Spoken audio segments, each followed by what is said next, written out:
I am here at the Parc des Princes straight after the Arsenal press conference. Mikel Arteta and Declan Rice were speaking, and they had some pretty interesting things to say. Winning trophies as well is about being in the right moment, in the right place. Liverpool has won the title with less points than we have in the last 2 seasons. With the points of the last 2 seasons, we have 2 Premier Leagues. So you have to be in the right moment, in the right place, you know. Hopefully here we are in the right moment, in the right place in Paris tomorrow to earn the right to win that final. There's no stopping us getting into that final. You know, we really need to be positive. You can't come into a semi-final away at Paris and not have that belief and, you know, courage that you're going to come here and win the game. So, yeah, we're ready and we're looking forward to it. It's going to be a really special night to be a part of. Confidence in the Arsenal camp seems pretty high, but in the meantime, what about PSG? I caught up with French football expert Matt Spiro to chat more about the side.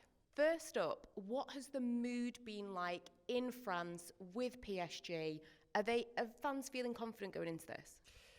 Hi, yeah, the fans are absolutely feeling confident. They were delighted with the way the first leg went. I think maybe a little bit surprised really that PSG were so dominant in the first 20-30 minutes and happy to come away from the Emirates with a 1-0 win.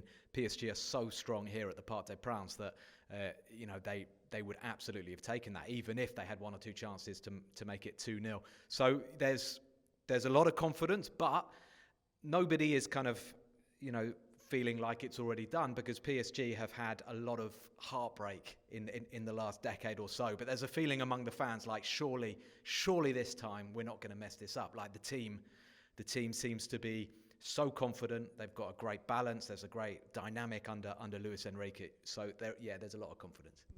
You talk about the heartbreak that they've had. It seems like PSG have been a bit of a butt of the joke at times when it comes to this competition. What do you think has changed this season? Do you think that perhaps the departure of somebody like Kylian Mbappé has played a role? They're playing as more of a cohesive unit, perhaps?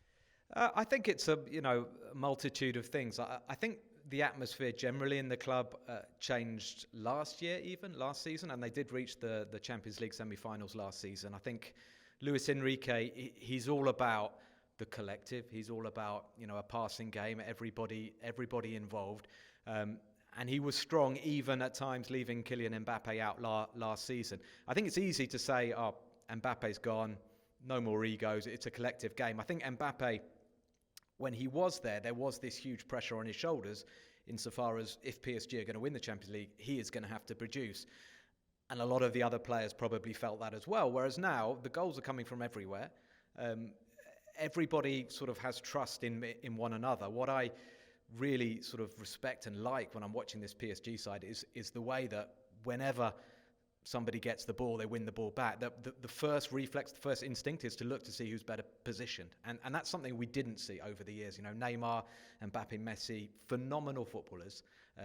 But the game was always a little bit, you know, stop-start, players doing too much. And now it just flows. So, you know, I think that is the great strength. So in some respects, yes, Mbappé leaving has sort of helped them make this transition. But I think, you know, Luis Enrique is the main reason. Talking about him being the main reason, you look at how young this squad is, but they have had some really big achievements in this Champions League campaign. Started off rocky, of course, but, you know, they've knocked out Liverpool, they've knocked out Aston Villa, they did beat Man City, they beat Arsenal in the first leg. You know, against English sides, they've been pretty good.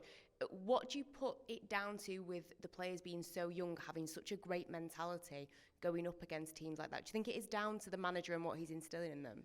Yeah, I think the manager plays a really important role.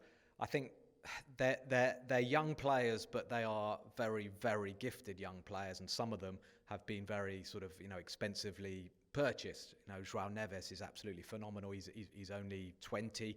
Desiree Doué's he took a couple of months to sort of bed in, but, you know, what a footballer he is. Obviously, Kvaratskhelia has some experience as well, even if he is quite young. So they're young, but I wouldn't say they're that inexperienced. Even Nuno Mendes, he's a young man, but I think he's in his fourth season at Paris Saint-Germain. So, you know, he's been here a while. I think there was absolutely a turning point that came in January here against Manchester City when PSG looked like the better team, but then suddenly PSG conceded 2 early goals in the second half. They went 2-0 down and everyone was like, well, you know, we're going out. The Champions League, I think they were 23rd or 24th in the huge league. And then suddenly they just sort of released the shackles. They scored 4 goals in a phenomenal last half an hour. And I think that helped them get rid of any sort of complex they might have had. And from that moment on, they've been putting 4 or 5 goals past Ligue 1 opponents, and they've been showing absolutely no fear against Liverpool and other teams like that.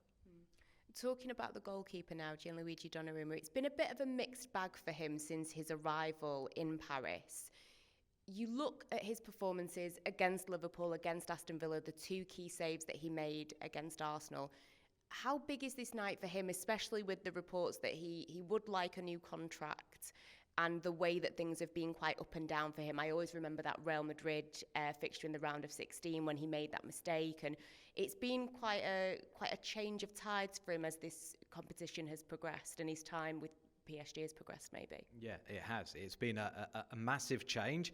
If you'd have asked me about him 3 months ago, I'd have said everybody here, they've already sort of put a line through his name, like they need a new goalkeeper, because the fans here were losing patience with him. There was obviously the very high-profile mistake against Real Madrid, but he was making a lot of mistakes quite regularly in Ligue 1, often with the ball at his feet, where he's not particularly comfortable. But Luis Enrique obviously wants everybody to be able to pass the ball. So, Donnarumma is a goalkeeper who's fantastic on his line, but he doesn't necessarily like coming out of his penalty area, joining in with the play. He's not the best on crosses. So there was this feeling that they needed a new goalkeeper. We know he's got incredible presence and incredible athletic abilities, and he's managed to get that confidence back, and he's managed to silence those doubters. I thought there were some slightly hairy moments at Anfield that he got away with, ended up making some incredible saves and being the hero of the penalty shootout. And today's edition of L'Équipe have him as one of the top 5 goalkeepers in Europe, and they're talking about let's get Gigio to sign a new contract. So it's been a dramatic turnaround, but he's not infallible. And I think Arsenal's strength on set pieces is something that they need to absolutely buy into tomorrow night. And finally, with PSG being ahead going into this second leg, how do you expect them to attack this game tactically? I think, honestly, they have one way of playing. I said this before the first leg, and a lot of people in England were saying, well, they're not going to come out and attack Arsenal because Arsenal like that, and Arsenal, but they will. They will. They're an attacking team. They will try to put huge pressure on Arsenal from the word go. And they will look to get that first goal. I think the first goal is really, really important. I think Arsenal can expect a lot of pressure in the first half tomorrow. I think they're going to have to show their defensive nous. We know that Arsenal are capable of defending well, but I think they're going to have a pretty big storm that they're going to have to get through, particularly in that first half. Don't forget, talkSPORT will have live commentary of the game, and you can check out all the latest football news here on talkSPORT.